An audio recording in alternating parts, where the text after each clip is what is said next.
In this video, we will go over a hypothesis test for population proportions. We will begin with the p-value method.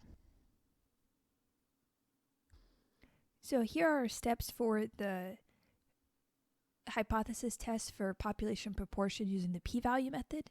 Let's zoom in and read each of these steps. And then we will begin with an example. As with the other hypothesis test, we begin by stating our null and alternate hypothesis. And as with the other tests, we have our left-tailed, right-tailed, two-tailed test for the alternate hypothesis. Next, we choose our significance level alpha if one hasn't already been provided in the problem. Then we'll compute our test statistic. Now, let's just go over a few different notations here. Recall that p hat is the sample proportion. So when these problems occur, they'll say there's something that we know in the population, and we've taken a sample of so many individuals. X of those individuals have a certain characteristic. So then we find the sample proportion by taking the total number in the sample, have that in the denominator, and the numerator is the portion of the sample that shares that characteristic we care about. So that's how we would calculate p hat. And then our p naught comes from our hypothesis test. If you look at your alternate hypothesis, it's the value that will either less than, greater than, or not equal to. So here we probably want to be a little cautious as we type this into the calculator. There's a few different pieces, so we don't want to make a mistake.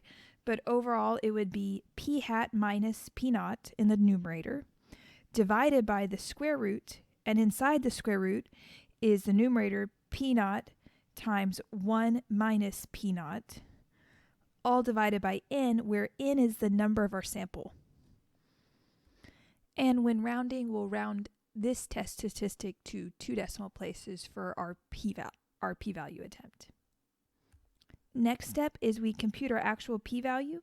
Now, based on whether we're doing a left, right, or two-tailed test, the p-value is the area under the curve for the left before the test statistic, for the right after the test statistic, and then for the two-tailed both before the negative portion of the test statistic and after the positive version of the test statistic.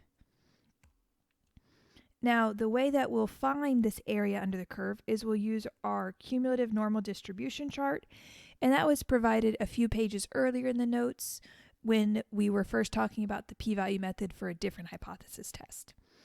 And you use your test statistic and this chart, and you'll get the area under the standard normal curve. Now, keep in mind when you use this chart, and let me show it to us right now. The way this chart works is it gives you the area to the left of a z-score.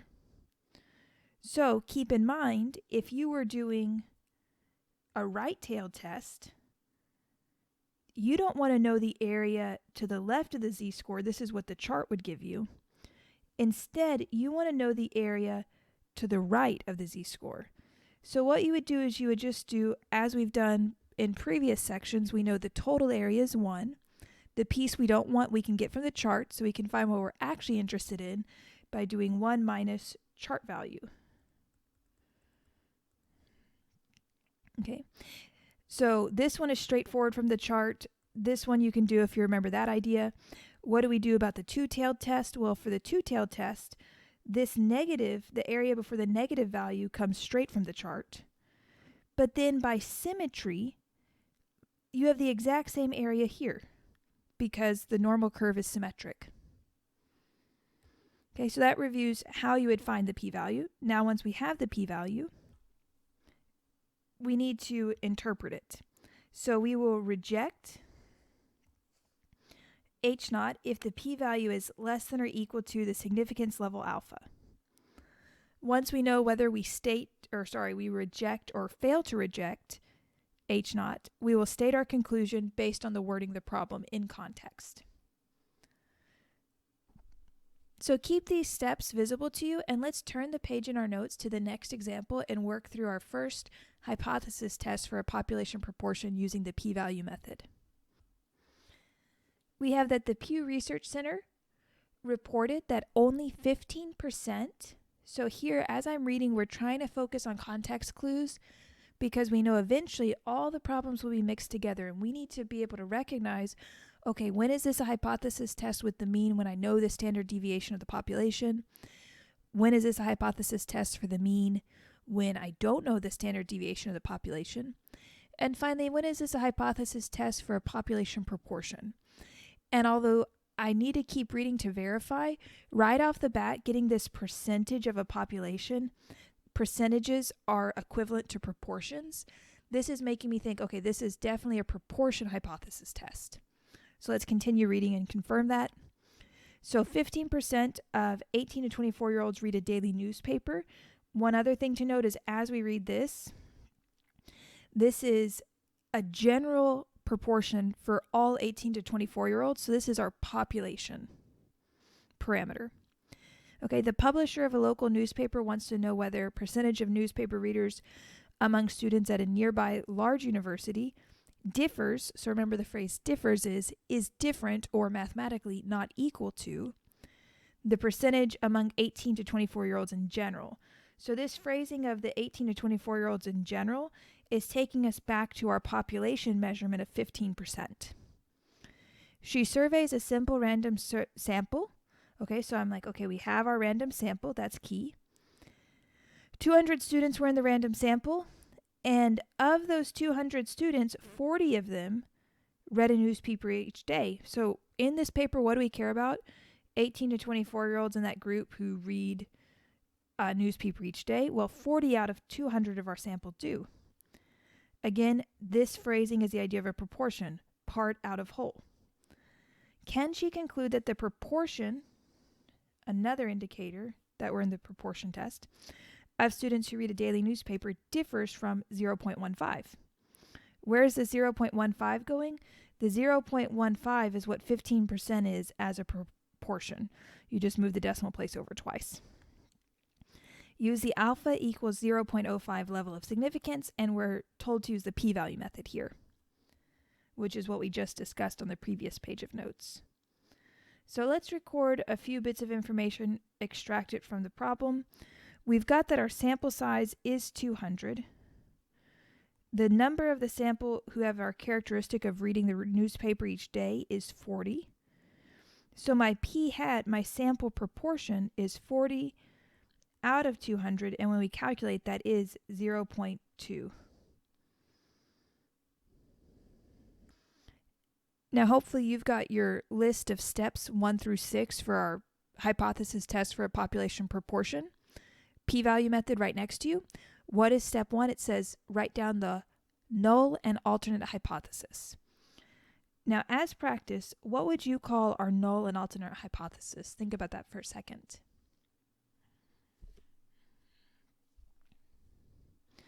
Well, it has to do with the population proportion. So I would say H naught is P, representing our proportion. We want to know if it's our key phrase here is different from the 0.15 level. So with the null hypothesis, you assume it's equal to 0.15. And with the alternate hypothesis, you assume what you're interested in showing. Okay, so we're going to say for the alternate hypothesis, P is different than that, so not equal to. Now from this, I'm just going to mentally record that I know I'm dealing with a two-tailed test, because that will impact how I find my p-value later. Okay, so step 1 is done.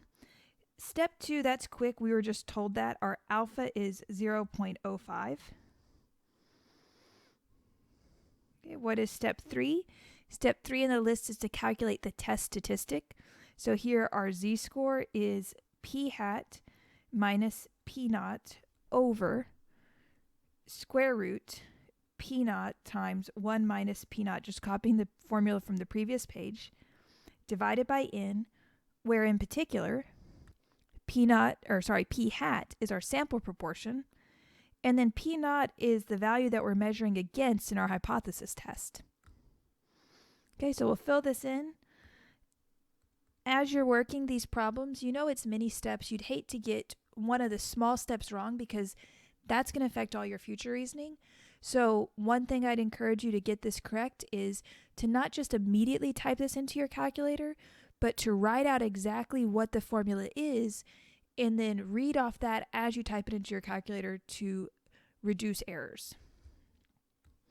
So here I have 0.2 minus 0.15 divided by the square root of 0.15 times 1 minus 0.15 over 200.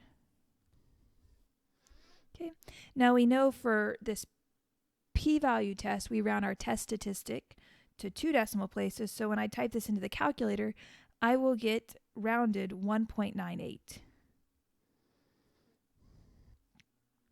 Okay. Now I know I'm dealing with a two-tailed test, so I'm going to quickly sketch my normal curve. And as it's two-tailed, this 1.98 appears as a negative value and a positive value.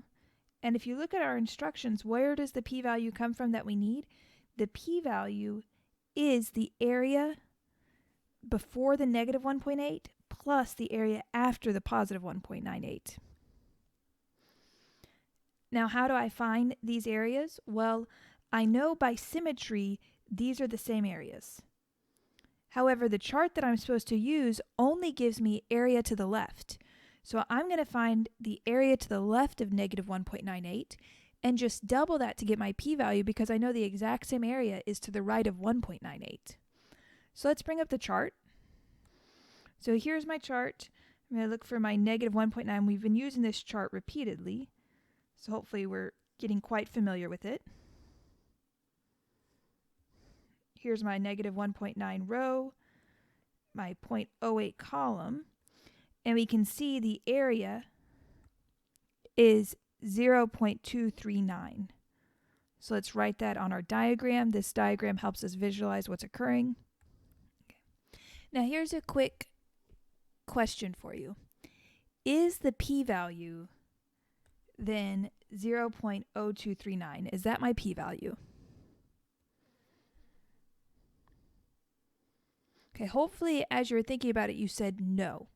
Because the p-value is the area that you're interested in, but for a two-tailed test, you're interested in this area, 0.0239, plus this area, which is also 0.0239. So to find my p-value, I actually need to double that. So it's 2 times 0.0239, which is equal to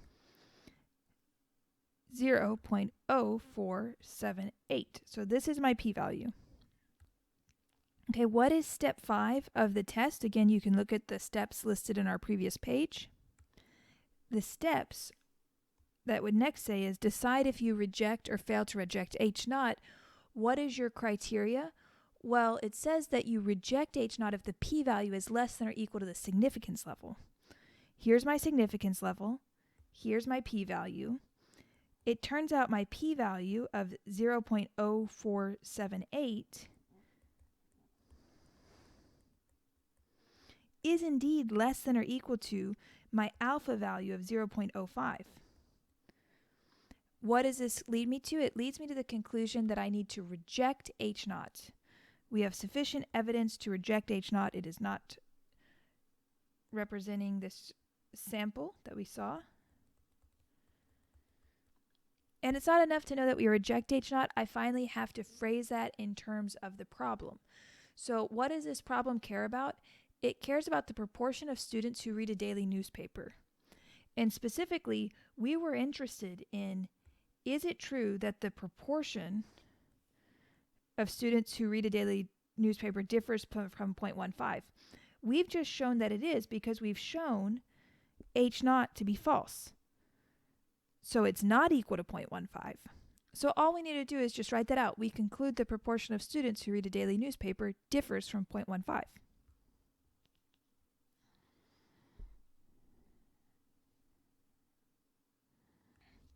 So next up, we're still doing hypothesis tests for population proportions. However, we're just showing an alternate method. We just went over the p-value method, and now we're about to review the critical value method. So it's The goal is to solve the same problem, run the same hypothesis test, it's just a different method to do so. So here are our steps to perform the hypothesis test. Let's zoom in and go through these one by one, and we'll follow up with an example. First up, we, as always, read the problem, figure out what kind of test we're doing, and we state the null hypothesis and the alternate hypothesis, taking note as we do so, are we dealing with the left-tailed, right-tailed, or two-tailed test? Next, we choose a significance level alpha if it's not given to us, and we find the critical values or value. And keep in mind this handy chart, for most alpha levels that you would encounter, this chart will be enough to tell you the critical values. So for practice, let's make sure we know how to read this chart.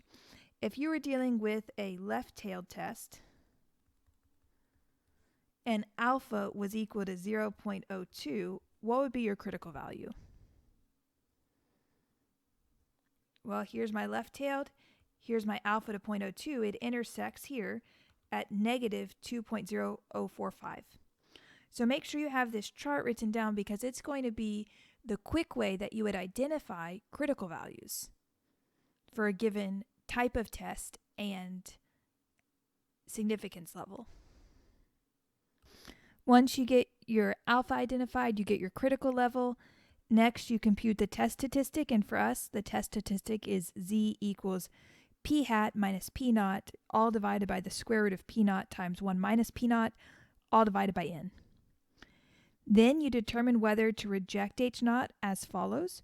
For a left-tailed test, you would reject if z, which is the test statistic you just calculated, is less than or equal to negative z alpha, and negative z alpha is your critical value. So that's what you're comparing here. For a right-tailed test, you would reject h naught if z, your test statistic, is greater than or equal to your critical value.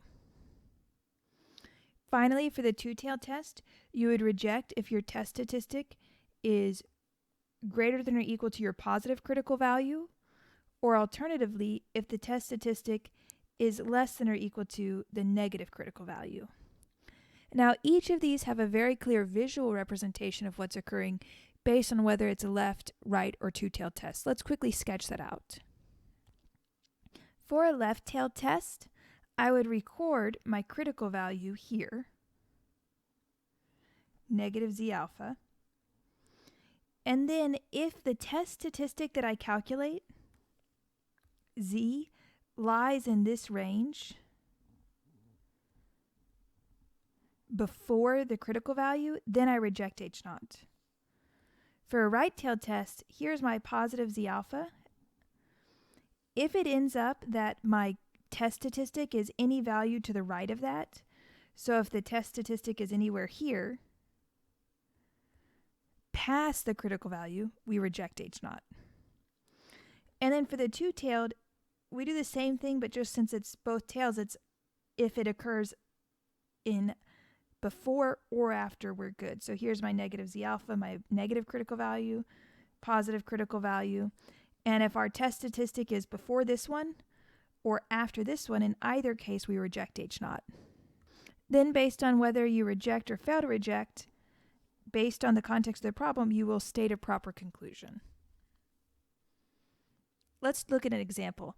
As we do, I encourage you to keep this sheet visible to you so you can read through each of the described steps as we work the problem. A Gallup poll sampled 1,000 adults in the United States. Of these people, 770 said they enjoyed situations in which they competed with other people. Can you conclude that less than 80% of U.S. adults like to compete? Now here, just based on the phrasing, we can tell that we're dealing with the population proportion because here I've got a total value and a smaller subgroup of that sample that has a particular characteristic of liking to compete. And now I'm being asked to compare that to a percentage of overall U.S. adults, so this is more a population measure, who like to compete. So here I've got two proportions, and I'm asked, can I assume the sample tells me that something about the population? So here we know we're dealing with a hypothesis test for population proportion. And specifically, the sample that I took has a total population of 1,000. Of that 1,000, X is the 770 who like to compete. So I could find P hat, which is my sample proportion, by taking the interested subsection divided by the total sample size. And that will give me a P hat level of 0.77. Now I know that I'm dealing with the population proportion. I've been told my critical value method is what I need to use here. My significance level is alpha of 0.05. Let's start going through the steps listed in the previous page. Step 1, as always, write down the null and alternate hypothesis. Take a moment to think, what would it be based on the phrasing of this problem?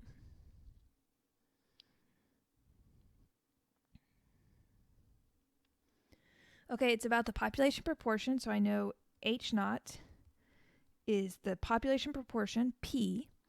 Now, we care about it being less than 80%. Well, 80% is 0.8. But H naught is always not what we're looking to prove, but we're just saying suppose it's equal. Now, our alternate hypothesis is the phrasing that we're actually interested in. Is the population proportion then less than this value? Now, from this, are we looking at a left, right, or two-tailed test? Based on the alternate hypothesis, we'd say definitely left-tailed. I'm going to write that down just while it's fresh in my mind. Okay, now what is step 2? Step 2 is identify your alpha and critical values. So alpha was told to me 0.05. And I'm having a left-tailed test. So let's look back at our chart that gives us the critical value from the previous page. We are dealing with a left-tailed test. My alpha is 0.05, so my critical value is negative 1.645. No calculation needed. As long as I have the chart written down, I can do this problem.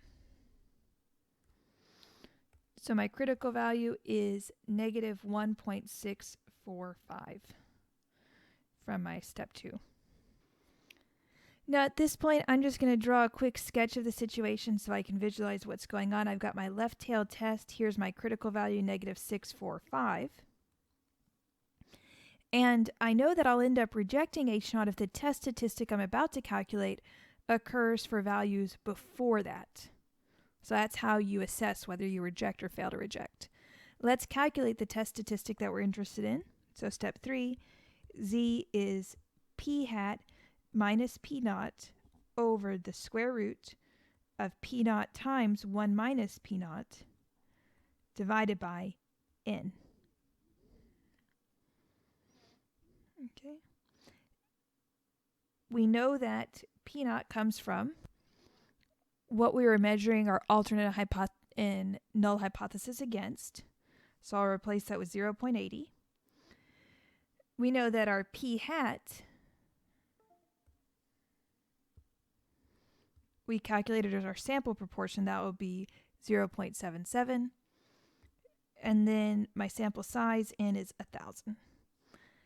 Now, in order to increase my accuracy, I'm going to write this out before I type it into the calculator, so I've got something to reference.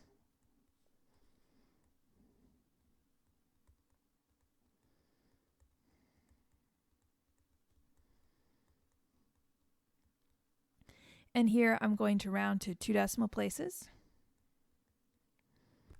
Now, I encourage you to pause the video now and type this into your own calculator. Unpause when you get the answer. You want to verify that you can correctly type it in. When I did so, to a rounded value, I got 1.98. Oh, excuse me. Not that, of course. It should be negative. Now listing out the correct value, I got negative 2.37. Sorry for the confusion earlier. Now, where is negative 2.37? Well, we know the farther to the left we go on the number line, we get more and more negative. We get farther away from 0. So negative 2.37 is here. It's farther away from 0 than negative 1.645. So my negative 2.37, my test statistic, does lie before my critical value. So based on that reasoning, we can conclude that since my test statistic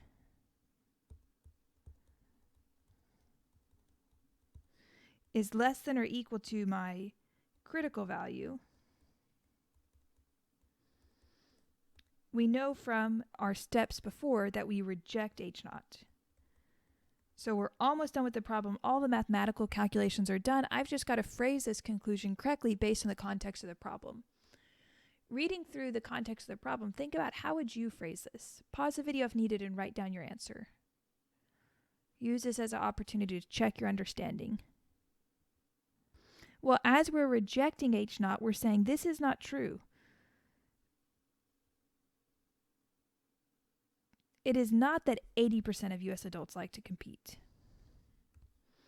In fact, we can conclude that what we're looking for is true, that less than 80% of adults like to compete. So those are the only two topics of today's video. We've learned how to do the hypothesis test for a population proportion using first the p-value method, then the critical value method. They both test the same thing, just in a different way. It's good to understand both methods. In conclusion, as you work through these homework problems, I would encourage you to try to work in an orderly manner. These hypothesis tests, both for the population proportion and the population mean, both with standard deviation unknown and known, all follow a specific rubric. It's not random. They follow very specific steps that are listed in our notes. Organize your work following those steps so that you're doing the same process each time. Remember, if you keep randomly approaching the problems, and sometimes you get it right, sometimes you get it wrong, but you've got this very unorganized method, you're not reinforcing ideas. You're not reinforcing through practice. Instead, make sure you work through each of your homework problems from these sections in an organized fashion. Follow the steps outlined in the notes and list it out, not in a cramped manner, but where you're actually listing out, okay, here's my stating the hypotheses. Here is whatever step 2 is for that particular test. Here I'm finding the test statistic. Here I might be finding the p-value or the critical value. Now I'm assessing whether I reject or fail to reject. Finally, here's me stating my conclusion in context. As always, if you have questions, don't hesitate to reach out to me via our campus communication, and I'll be very happy to help you.